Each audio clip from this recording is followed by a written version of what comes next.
గాది మహారాజు కుషవంశానికి చెందిన రాజవంశీయుడు. ఒకసారి భృగు వంశానికి చెందిన రుచీకుడు అనే మహర్షి గాది దగ్గరికి వెళ్లి ఆయన కూతురైన సత్యవతిని తనకిచ్చి వివాహం చెయ్యమని కోరగా, అప్పుడు ఆ గాది మహర్షి రుచికునితో ఇలా అంటాడు: మన వంశంలో అమ్మాయిని చేసుకోవాలనుకుంటే ఒక ఆచారం ఉంది. అదేమిటంటే కన్యాశుల్కం కింద చంద్రకాంతి కలిగిన తెల్లని శరీరంతో అలాగే నల్లని కాంతివంతమైన ఒక చెవి మాత్రమే కలిగి ఉన్న 1000 గుర్రాలు ఎవరు ఇస్తారో వారికి మాత్రమే మా అమ్మాయిని ఇచ్చి వివాహం చేస్తానని అన్నాడు. అప్పుడు రుచీకుడు తన తపోబలంతో వరుణలోకానికి వెళ్తాడు. అక్కడ వరుణుడు రుచీకుని తపస్సు మెచ్చుకుని 1000 గుర్రాలను అనుగ్రహిస్తాడు. రుచీకుడు 1000 గుర్రాలు తెచ్చి సత్యవతిని పెళ్లి చేసుకున్నాడు. హలో, లైక్ చేయండి, సబ్స్క్రైబ్ చేయండి. రండి కథలోకి వెళ్ళిపోదాం.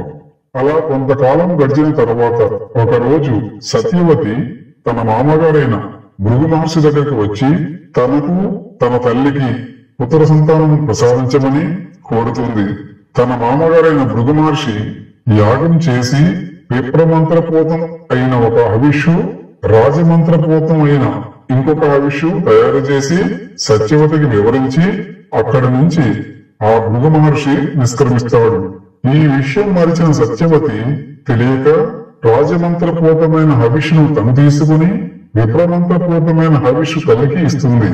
తప్పును గ్రహించిన సత్యవతి భృగు మహర్షికి ఈ విషయం తెలిపి ప్రాధేయపడగా తన కొడుకు సాత్వికుడిగా ఉండి మనుమడు ఉగ్రుడవుతాడు అని పలుకుతాడు.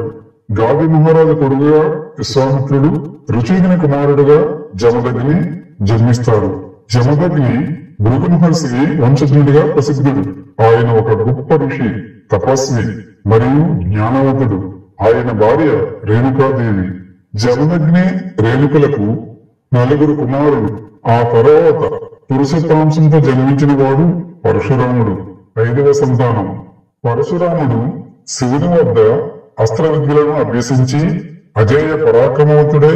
ఆయన నుండి అఖండ పరశువు అనగా గండ్రగొడ్డలి పొంది పరశురాముడైనాడు. ఒకసారి హవ్య వంశానికి చెందిన రాజు కార్తవీర్యార్జునుడు వేటకే వెళ్లి మార్గ మధ్యంలో జమదగ్ని ఆశ్రమానికి చేరుతాడు. ఆ మహర్షి కార్తవీర్యార్జునికి ఆయన పరివారానికి పంచభక్షాలతో భోజనం పెడతాడు. ఆ మహర్షి ఆర్భాటం చూసిన కార్తవీర్యార్జునుడు ఆశ్చర్యపడి దీనికి కారణం అడగగా జమదగ్ని తన దగ్గర కామధేనువు సంతానానికి చెందిన గోవు వల్ల ఇది సాధ్యపడింది అని తెలుపుతాడు. ఆ గోవును తనకిమ్మని ఆ మహారాజు కోరుతాడు. జమదగ్ని నిరాకరిస్తాడు. కార్తవీర్యార్జునుడు బలవంతంగా గోవుని తూలుకుపోతాడు. పరశురాముడు ఈ విషయం గ్రహించి మహిష్మతికి పోయి కార్తవీర్యార్జునుడితో యుద్ధం చేసి అతని 1000 చేతులు తలను తన అఖండ పరశువుతో ఛేదిస్తాడు. ఈ విషయాన్ని తన తండ్రికి విన్నవించగా తండ్రి మందలించి పుణ్యతీర్థాలు సందర్శించి రమ్మంటాడు. 1 సంవత్సరం పాటు వివిధ పుణ్యక్షేత్రాలు దర్శించి వస్తాడు. కాలం ఇలా నడుచుండగా ఒకసారి రేణుక నీటి కొరకు చెరువుకు వెళ్తుంది. అక్కడ గంధర్వుల జలకీలి చూస్తూ ఉండడం వల్ల తిరిగి రావడం ఆలస్యం అవుతుంది. జమదగ్ని తన దివ్య దృష్టితో రేణుక ఆలస్యాన్ని గమనించి కోపంతో ఆమెను సంహరించవాలని కొడుకులను ఆదేశిస్తాడు. పెద్ద కొడుకులు అందుకు సమ్మతించరు. తల్లిని సోదరులను సంహరించమని జమదగ్ని పరశురాముని ఆదేశించగా అతడు తండ్రి చెప్పినట్లే చేస్తాడు. జమదగ్ని సంతోషించి ఏమైనా వరము కోరుకోమనగా పరశురాముడు తల్లిని సోదరులను బ్రతికించమంటాడు. ఈ విధంగా పరశురాముడు తన తల్లిని సోదరులను తిరిగి బ్రతికించుకుంటాడు.